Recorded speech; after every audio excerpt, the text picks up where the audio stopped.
বিভিন্ন সময়ত বিভিন্ন কবিয়ে প্ৰকৃতিৰ অৱলোকন কৰি আহিছে।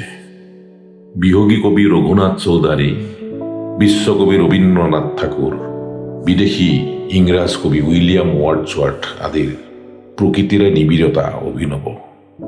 যিহেতু প্ৰকৃতি চেতনা সাৰ্বিক, সাধাৰণ মানুহৰো প্ৰাথমিক চেতনাত প্ৰোথিত, সেয়ে সাধাৰণ মানুহেও মৌলিকভাৱে কবিসকলৰ দৰেই প্ৰকৃতিক অনুভৱ কৰিব পাৰে।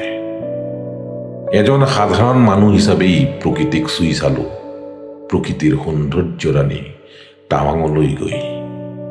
তাকে লৈ এটা কবিতা ৰচিলো মৌলিক অভিজ্ঞতাৰ ভেটিত। ইয়াত ৱৰ্ডছৱৰ্থৰ একেশ্বৰবাদ অথবা পান্থেইজিম নাই। ৰবীন্দ্ৰনাথৰ প্ৰকৃতিৰ আধ্যাত্মিক ৰহস্যময়তা অথবা মিষ্টিচিজিম ইয়াত নাই।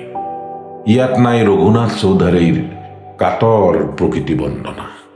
নিসংগতা, প্ৰকৃতি আৰু মানুহৰ বহিৰ্জগতৰ পৰা অন্তৰ্মুখী যাত্ৰা মোৰ কবিতাৰ মৌলিক বিষয়।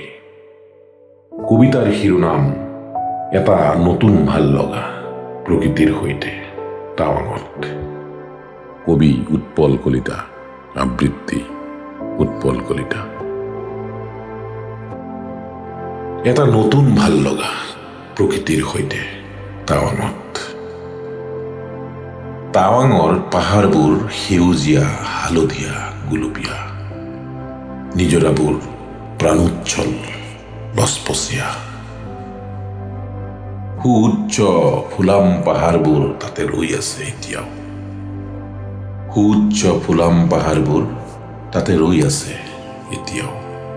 পাহাৰবোৰ এতিয়া মোৰ মনলৈ সোমাই আহিল।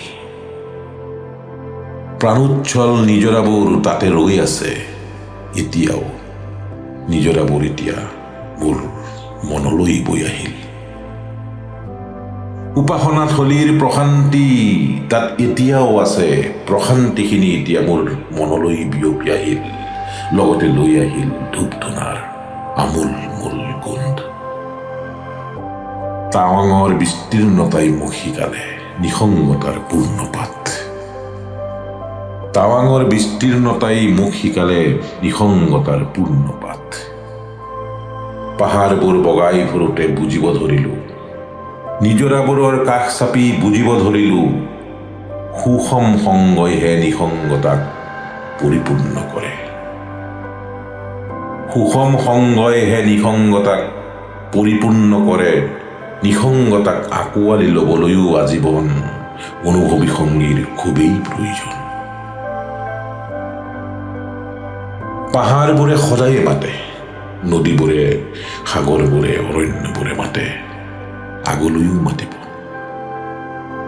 মনে বিচাৰিব তেতিয়াও যাবলৈ, সংগ নিদিব হয়তো অক্ষম শৰীৰে।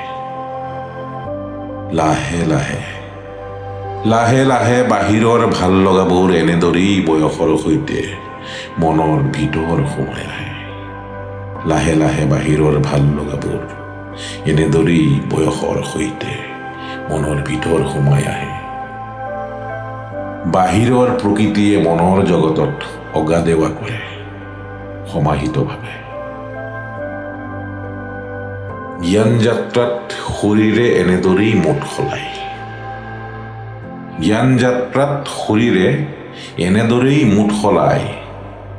অনন্ত জ্ঞানৰ এয়া যে এক অন্তৰ্মুখী সময়। অনন্ত জ্ঞানৰ এয়া যে এক অন্তৰ্মুখী সময়। নিৰৱধি বয়। অন্তৰ্মুখী সময়, নিৰৱধি বয়।